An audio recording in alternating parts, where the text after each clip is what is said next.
So first of all, let's just take some data that is very easy for us to think about and to visualize, right? So let's say that we're studying the effect of the age of children, right, as compared to their shoe size. The reason I pick this is because most people are going to agree that as kids get older, their feet are going to get bigger and their shoes are going to need to get bigger. So there's some sort of relationship here that's statistically significant, typically. So let's say that you have this data that you're looking at. You have children that are, of course, newborn, 0 years old.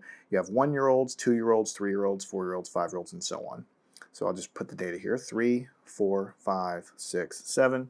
And then you have some other data on the shoe sizes of these kids. And I'm not even sure what the actual shoe sizes are, but let's just call them 1, 2, 3, 4, 5. Forget about the actual numbers of the shoe size. Who knows? It depends on what country you're in as to what the numbers will actually be. Now, the independent variable is we're considering to most likely be age, right? That's the thing that's going to change independent of anything else. And if there's a relationship here, the shoe size should be dependent on the age, not the other way around. The age would never be dependent on the shoe size of the kid, but it's possible that it goes the other way. So as the person ages, their shoe size is dependent on that, potentially. All right, so let's say that we collect some data and we get something that looks like this. We have 1-year-old with that shoe size, 2-year-old. We have a couple of different 2-year-olds with different shoe sizes, a couple of different 3-year-olds, 4-year-olds, a couple of 5-year-olds, a couple of 6-year-olds, a couple of 7-year-olds. You see what's happening here is that at every age we collected a couple of data points. And for instance, the 5-year-olds had different shoe sizes. The 6-year-olds, they obviously don't all have the same shoe sizes. There's a spread in this data here because we aren't robots, right? But you can sort of see there's a general trend up, that there is a general idea. In fact, let me add another data point here for the age, for the 1-year-olds here. That as the age increases, it looks like the shoe size increases. So what we want to do is we want to figure out what is the best line that would cut through this data in the best way to represent the data, because ultimately what we're going to be doing is using our regression line to make predictions. See, right now we just have data points. We have individual points at each age, and this is the data you have. What we really want to do is figure out what the best line is so we can make predictions. Maybe, let's say we have a 3-year-old and a 4-year-old. What about a 3.5-year-old? What's the average shoe size of a 3.5-year-old? We don't have any data at 3.5 years old. But if we draw a regression line here, we can use that line to predict maybe what the average shoe size might be for 3.5-year-olds and so on. So the problem, though, is that we don't really know, is this the best line through the data? It looks pretty good, right? Or maybe this is the best line through the data. That also looks pretty good. Or maybe perhaps this line looks pretty good. I mean, some of these you see I'm exaggerating a little bit, but the idea you see is that you can slant this line and sort of, if you eyeball it, especially that middle line, you can tweak it just a little bit up and down. What is the best line? That's the whole idea of regression, linear regression. So in this analysis, this independent variable is always going to be x. So when we're talking about these regression problems, the independent variable is always x, and the dependent variable is always y. And basically, linear regression is going to be mathematically figuring out which of these lines, of the infinite lines there are, is the best line to draw through this data and to represent the data. And also, can we make predictions with that line? And also, what is the equation of that line? In the last section, we talked about equations of lines. So we don't just want to draw lines, we want to write down the equation so we can calculate things. So which of these is the best line? Now, before we get into actually the math behind it, there's a couple of things that I need to make sure you understand. And I'm going to write those over here. So I do unfortunately have to write a couple of things down. So big asterisk here. We need to, before we do any regression line, before we find any line, any regression analysis, linear regression, here, we need to verify something really important. Can you guess what it is? Verify that the variable relationship, in other words, the relationship between x and y, whatever it is you're studying, that the variable relationship is what? What do you think it is? That it is statistically significant. Remember, we talked about that in the past, and we actually used hypothesis testing to figure out if a relationship is statistically significant, and we also used a table, a shortcut table method to find the same thing. So when we say by statistically significant, you might say at a 95% level of confidence, is this data correlated? Basically, does it have a statistical significance to the correlation that looks like it's going up and dependent on each other, but is the relationship between these variables statistically significant? Basically, you only should do regression lines like this, linear regression, if the data is statistically significant. Because when you say data is statistically significant, you're saying that there's a relationship between the two. You can only draw lines like this through the data that have any meaning if there really is an actual relationship there. So if the data is randomized so much that there's points all over the place here, you could draw lines through it, but it won't mean anything, because if the data is not statistically significant to be related to one another, x and y, then you can draw a line if you want, but it's not going to mean anything. So at the beginning of every problem, you should always check to see if the data is statistically significant. And we've already studied how to do that. The next thing I want to tell you, I'll switch colors here, and we're going to get into this when we get into the math. We talked about which of these lines is the best line. So let me just talk a little bit about that. The best of these lines, the best line, is what we call the least squares regression line. Right? The title of this section is called linear regression. I'm telling you that that's the title of the lesson, but really when you talk about these lines, the actual line that you draw that's the best line that cuts through this data, the actual name for it is called the least squares regression line, right? And there's another name for it you might see in your book, so I'm going to write that down. It's called the line of best fit. It just means it's the best line that goes through there that fits the data, right? And I'm going to put this last bullet in red because it's important. I'm going to talk about it, but basically the line that you pick, that you calculate, that goes through this data is a very special line, the least squared regression line. It minimizes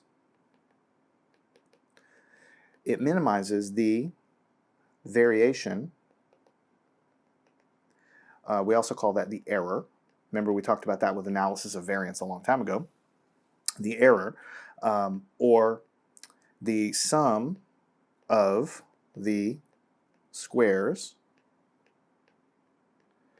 of the distance between, BET is between, the data points,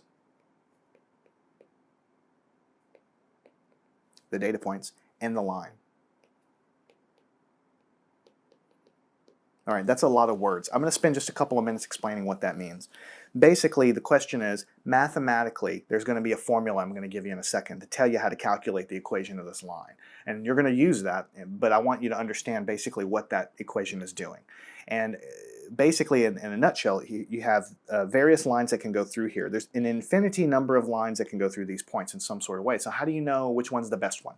Well, what you're trying to do is you're trying to minimize the variation, which we call the error, or the sum of the squares of the distances between the data points and the line. So let's pretend for a second it was this line that was the best line, the middle one here. Some data points are going to be on top above this line, and if this were the line we're talking about here, then some of the data points are going to be below.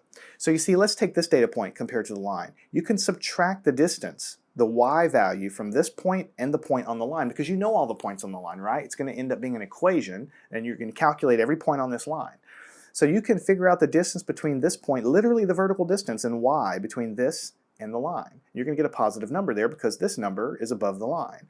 You can calculate the distance between this point and the line, between this point and the line, between this point and the line, between this point and the line. All of these points on the top are going to give you positive distances because they're on top of the line.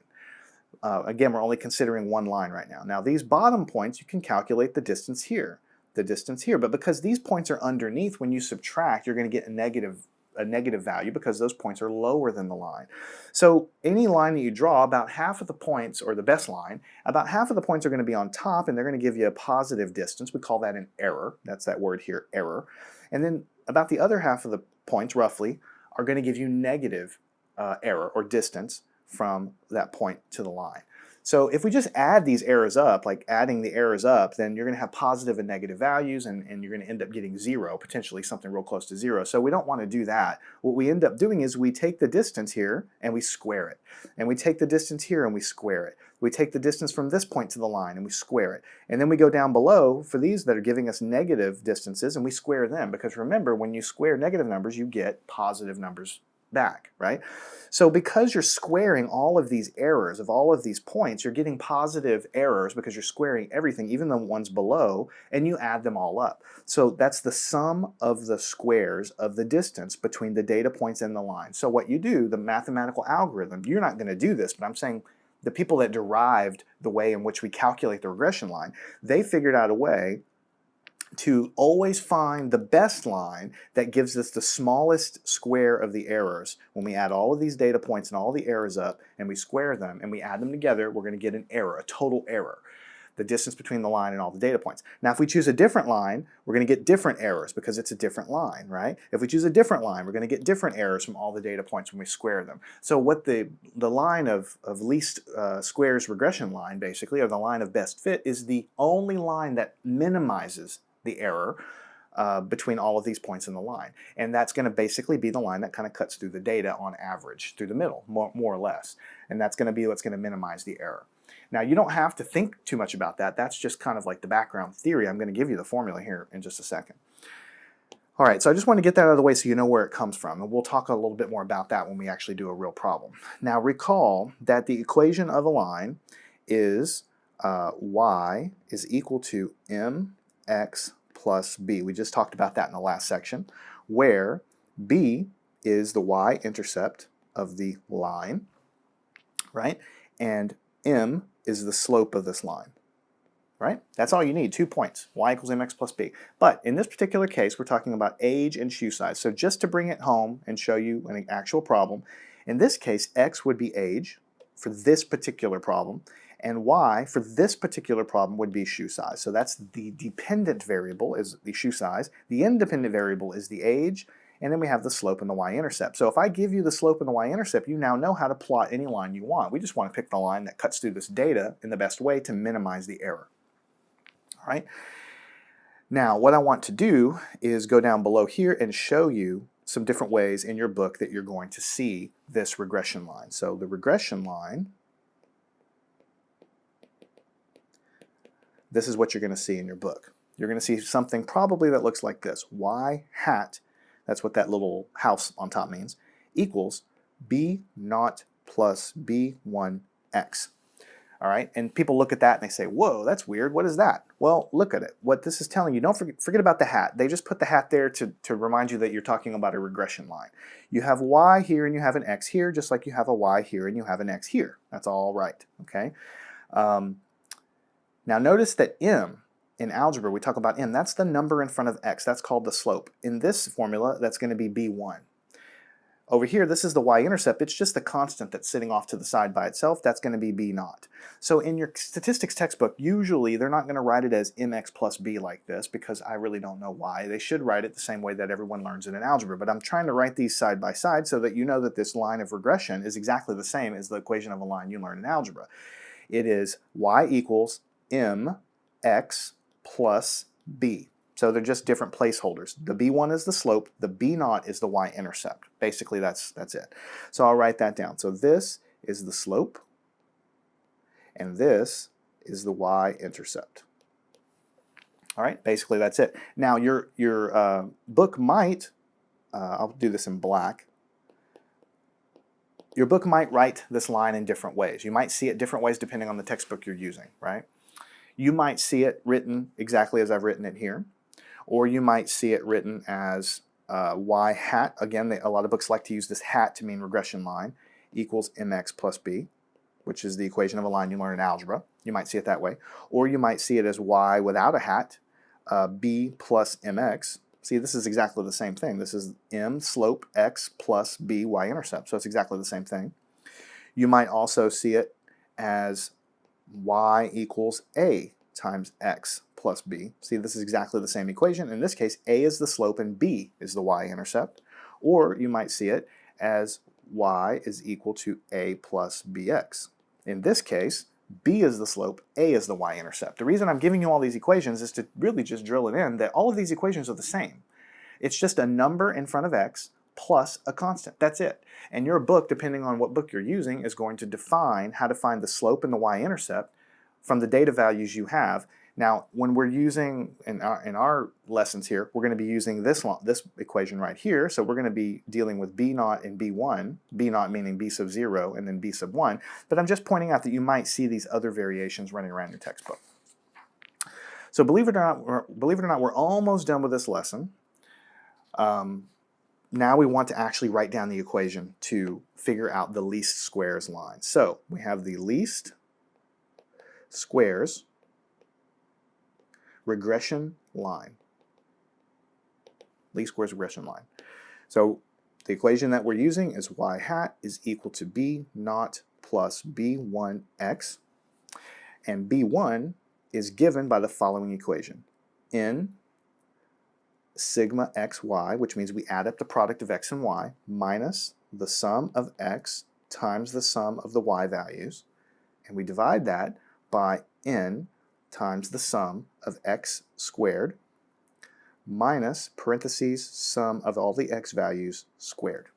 I'm not going to talk too much about this right now because it's not going to make a lot of sense until we have a problem. But basically, you're going to have x values and y values. Those are going to be your raw data points.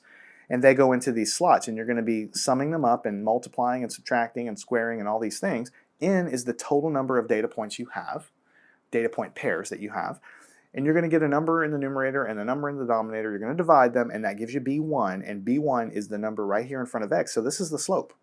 So this is the slope of the regression line. Remember, bigger slopes means steeper lines from the last section. And then we have an equation for b naught, which is going to be the y-intercept. It's the sum of the y values divided by the total number of data points minus b1, which we just calculated, which is the slope of this line, times the sum of the x values over the number of data points. This guy is the y-intercept because b naught, because b naught is over here. It's just the constant that's sitting out in front. So let me go ahead and kind of draw a little box around this because this is what we're effectively going to be using. I could have just given you this and said, hey, this is called a least square line. Plug in your numbers, get a slope, get a y-intercept, stick it in this equation for a line, and boom, this is the best line that goes to the data. But then you wouldn't understand what the error was and how and what it means and how did they pick the right line. We're not deriving these equations. It goes way beyond the scope of statistics class to go and figure out where this comes from. But this comes from taking a look at those errors from every single point in your data compared to the line and minimizing the squares of those errors. All right. So for instance, I'm just going to draw a little sketch here of something. Why do we care about regression lines? Okay, because we might have some data that looks like this, that tends to trend up. So we think there's some dependence. Then we go and use these data points. Each one of these points has an x and a y value. And we stick all those values in. We get a slope and a y-intercept, which allows us to calculate a line. And that line goes, let's just say for the sake of argument, right through the data like that. Let's say that that is the best line that goes through the data. Now, why do we care about regression lines? Because you see, all we have collected that we've sampled are these individual data points. But now that we have a line that kind of cuts through in the best possible way, now we can kind of make predictions. We can say, well, we don't know what's happening right here, but we can go and make a prediction of what that number might be on average just by looking at what the value of that line is there. We don't have a data value here, but we can look at that line and say, well, it's probably pretty close to that. We don't have a data value here. So you see, you can go anywhere where you don't have a data point. You can go look here. Obviously, this line is not going to be truth. I mean, these data points are up and down on top and bottom of this line, but it is the best possible line that cuts through. So if you have to pick some number out of thin air, for the data points you don't have, this line is going to be your best bet, okay? But there are a couple of caveats, okay? The first one I'm going to remind you, you can make predictions on this regression line, but it's very, very important that you only make predictions using this line in between the existing data points. So this is your lowest data point. What I mean by that is your smallest value of x here is this one right here. This is your biggest value of x here. So you can make predictions all you want as long as you stay inside of your data set here. Anywhere in between these existing points, go ahead and do that. Do not try to make data, what am I trying to say? Estimates of what would happen way out here outside of your data set. Because the reason is you've used this data to calculate the line, and then you use the line to predict things outside of that range, and then that line loses its validity.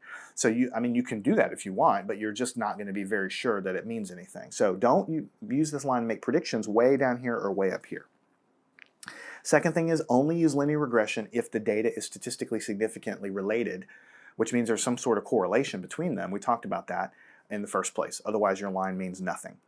So this is what we call the least squared regression line. What we're going to do is wrap it up now. We're going to use these equations in the next section to actually calculate a slope and a y-intercept for some real data. And now that you know how it's done, now you know what we're talking about, then going into actual problems will make a whole lot more sense. So let's go ahead and do that right now. Learn anything at mathandscience.com.